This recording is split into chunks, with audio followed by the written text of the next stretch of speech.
ស្ដីបងប្អូនទាំងអស់គ្នាថ្ងៃនេះខ្ញុំបានសម្លម្ជូរគ្រឿងក្នុងគោជាដំបូងខ្ញុំដាក់អំបិលត្រាំវាចោលកន្លះម៉ោងសិនហើយបន្ទាប់មកបើខ្ញុំធ្វើការលាងសម្អាតតាមក្រោយហើយក៏លាងសម្អាតបន្លែរបស់ខ្ញុំមានម្ទេសហើយនឹងត្រប់ស្រួយជាដំបូងខ្ញុំធ្វើការហាន់ស្លឹកក្រូចឲ្យល្អិតតូចល្មម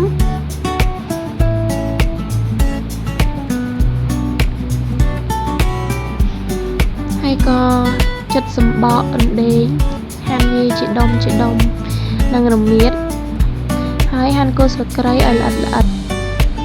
ដើម្បីយើងយកទៅបុកជាគ្រឿងបុក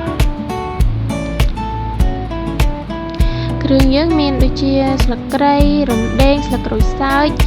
និងរមៀតហើយនិងខ្ទឹមសយើងបុកចូលគ្នាឲ្យម៉ត់ហើយយើងក៏មានគ្រឿងក្នុងរបស់យើងក្រោយពីយើងលាងសម្អាតបានស្អាតយើងយកវាមកហាន់ជាដុំតូចល្មម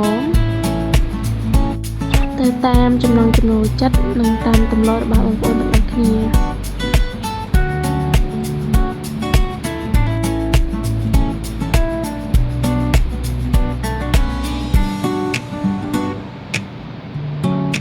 បន្ទាប់មកខ្ញុំចិញ្ច្រាំប្រហុកឲ្យម៉ត់ដើម្បីកុំឲ្យមានឆ្អឹងព្រោះខ្ញុំខ្ជិលជ្រុំវាថ្ងៃនេះចង់ច្រាំដើម្បីយកក្លិនហើយដាក់ប្រេងឆាចូលបន្ទាប់មកយើងដាក់គ្រឿងបុករបស់យើងរំលីងវាឲ្យរាងឈ្ងុយបន្តិចមកហើយចាំយើងដាក់ប្រហុកចូលយើងកូរវាឲ្យសព្វឲ្យមានក្លិនឈ្ងុយខ្ញុំធ្វើការដាក់សាច់ចូល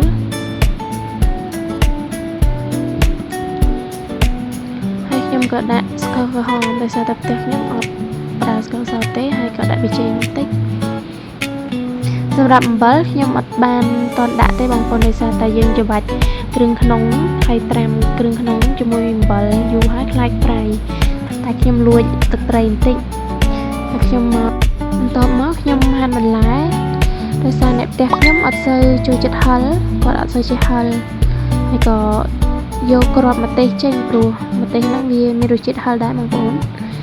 ខ្ញុំយកគ្រាប់ហើយនឹងអាសរសៃសវានឹងចេញកុំឲ្យវាមានរសជាតិហឹរពេកហើយខ្ញុំក៏មានត្រប់ស្រួយដាក់លាយជាមួយម្ទេសយើងនិយាយទៅមើលសម្លរបស់យើងគឺវាពុះខ្ញុំទុកឲ្យវាខាស់ទឹកក្រោយខាស់ទឹកខ្ញុំក៏ចាក់ទឹកចូលពេលវាពុះវាក៏ឡើងពពុះខ្ញុំក៏ដុសពពុះវាចេញនៅអំពិលខ្ញុំបានត្រាំវាទុកឲ្យវារីកហើយបន្ទាប់មកខ្ញុំដាក់បន្លែចូលហើយខ្ញុំដាក់អំពិលទុំតាមក្រោយហើយបន្ទាប់មកបង់រះព្រៅហើយម្ហូបយើងក៏បានធ្វើរួចរាល់